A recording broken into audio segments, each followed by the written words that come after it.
Everybody, and actually I wanted to start with this slide because, like everyone else in this room, I'm going to start by thanking our wonderful hosts,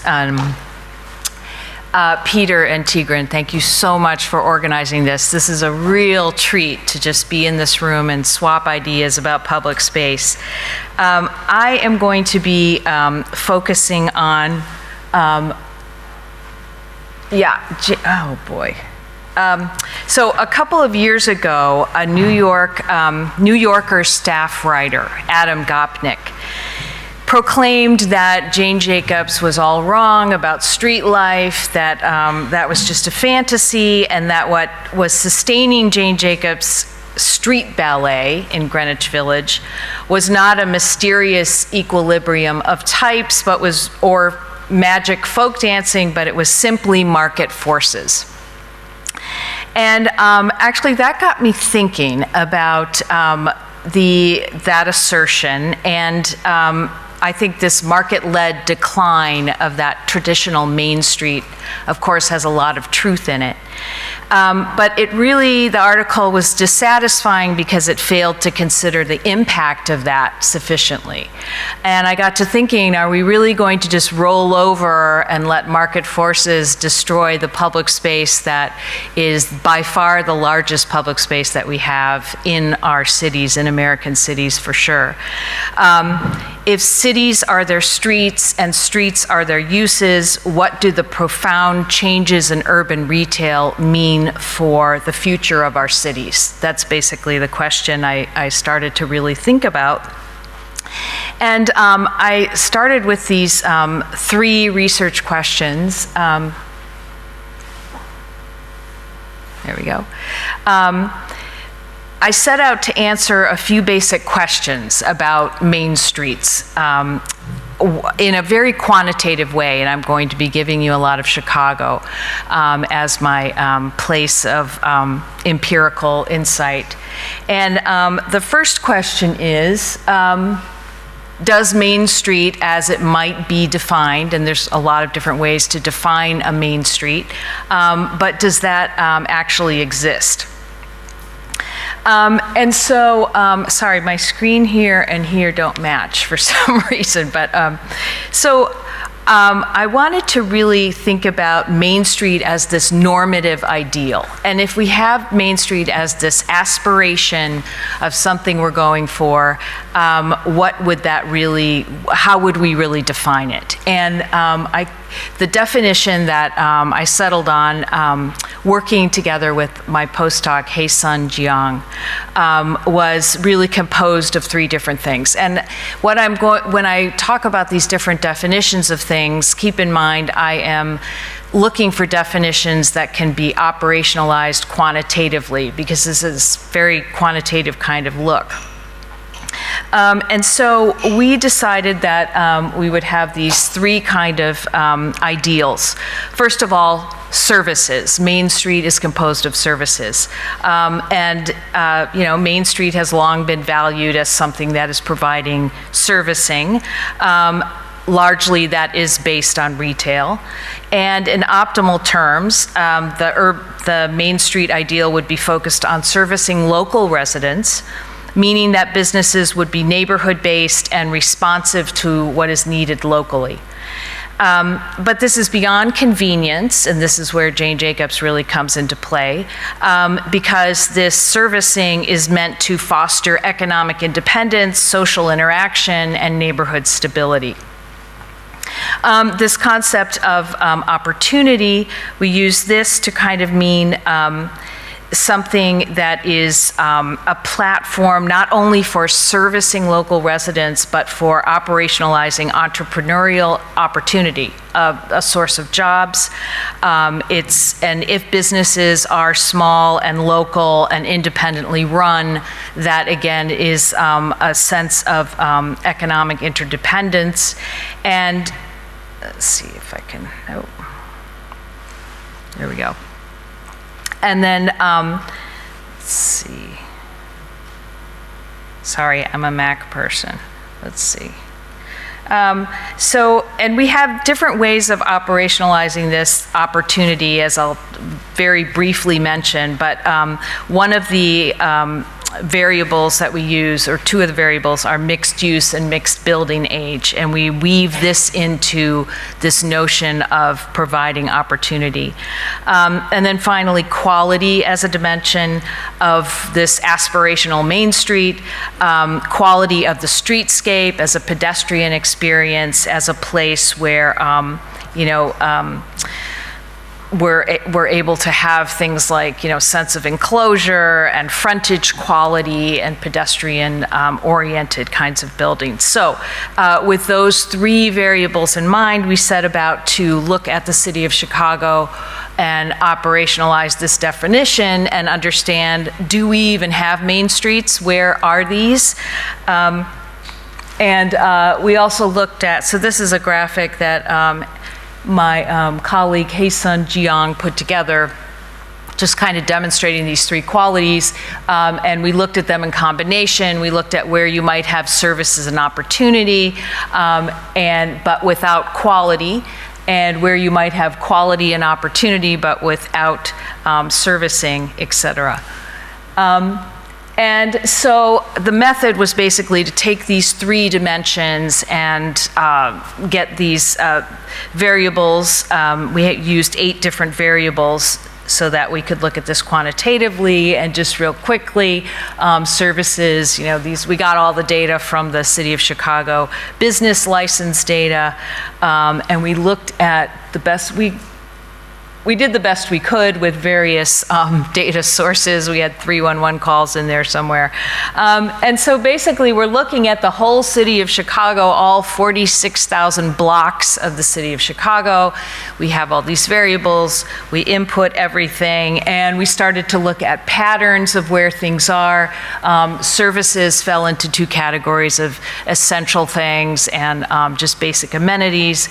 Then we had the mix of uses and the mix of building age in there, the presence of chain stores, on and on. And final slide, you can't see this too well, but there were 13 blocks out of 46,000 that had all of these qualities. So these were the blocks that were positive on our notion of services. They had mixed primary uses and mixed building age. They had enclosure, they had sidewalks, and then they had a negative score on a high percentage of chain stores. They had degrading factors. And one takeaway conclusion, therefore, is that blocks satisfying this sort of Jane Jacobs way of thinking about American main streets is a small fraction of the overall urban framework.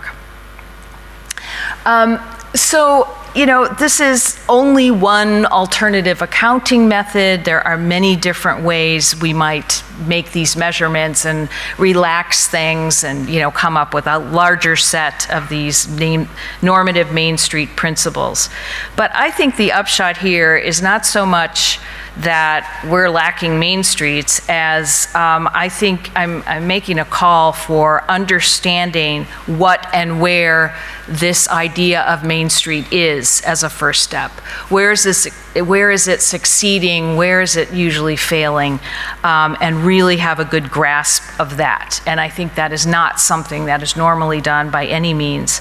I think if we knew where these qualities were, we could focus on maintenance of these blocks if those were areas that were succeeding.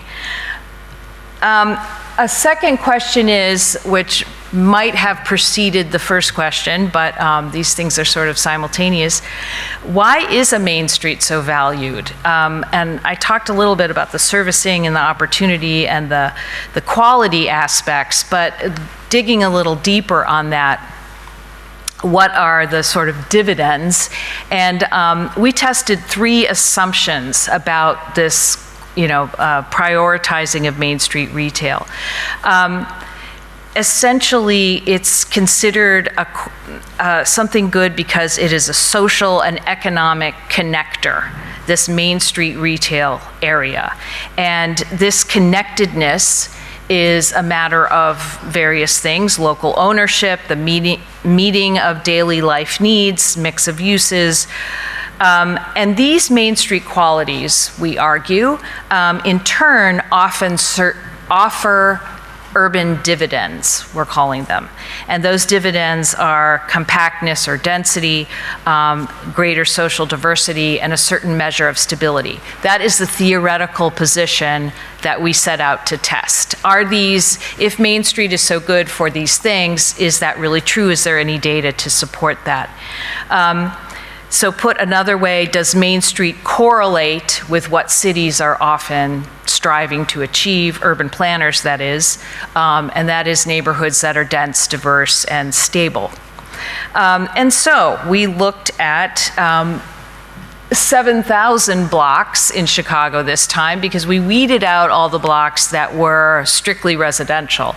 And we looked at those that had a mix of things. And we basically separated out those 7,000 blocks into blocks of two types.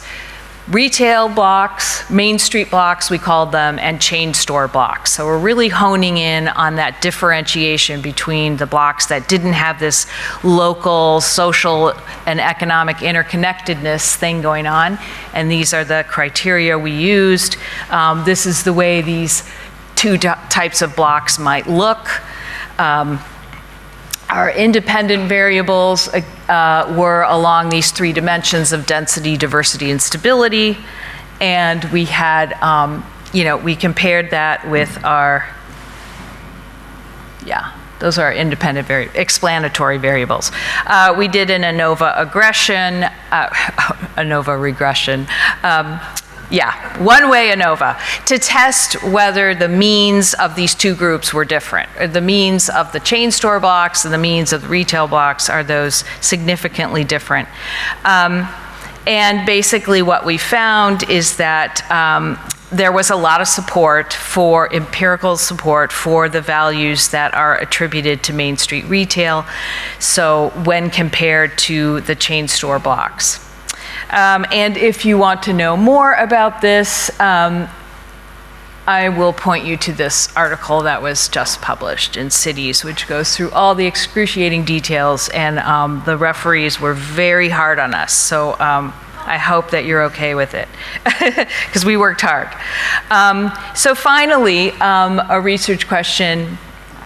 Do regulations hurt Main Street? Because a lot of what you hear in just talking to planners in particular is that the reason we don't have more of these, mythical, nostalgic Main Streets is the zoning. The codes are killing us. So we wanted to kind of dig down on what's going on with the regulatory environment of these Main Streets.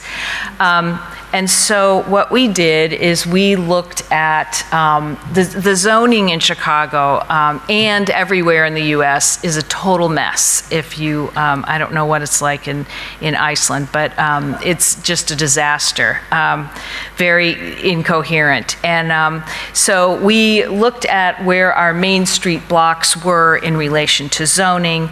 And our goal was to analyze the degree to which these different zoning categories would support Main Street in its various dimensions. And our results show that support was very, very weak. Often you would have blocks with completely mixed zones on one block. That only about 1/3 of the blocks that we looked at had the zoning that should be used for these Main Street blocks. And that zoning is B1 and B2. Half of the blocks had B3 zoning, which is zoning for automobile-based shopping centers, and that's actually what it's called.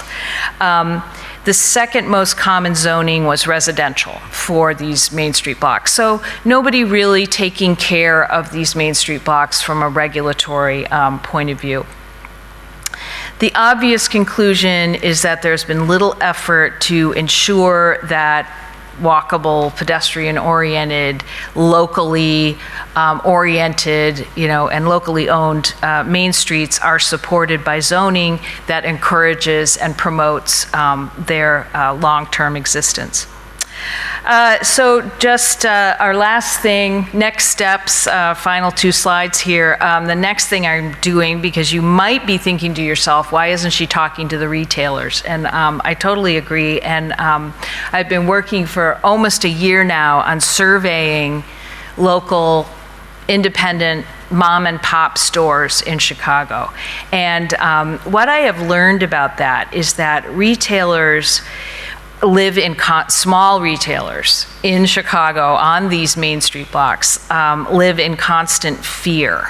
And fear of what's going to open next to them or down the street, fear that the city's regulations are going to undermine their business. And it's hard to get them to talk also. That has been a real effort. I sent a first wave of students out last summer, and they got turned down left and right. And then I instituted this survey where I offered cash prizes, and we got a better turnout that time around. We have 75 responses that I'm now digging through. One sort of surprise finding is that e-commerce, which you hear a lot about as undermining mom and pop retailers, that didn't come out in who we talked to as being something that was really hurting people.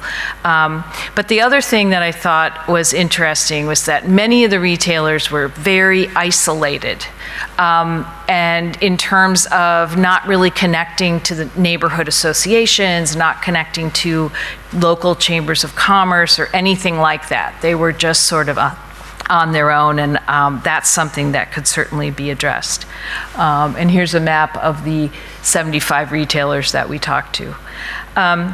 So I guess my conclusion is that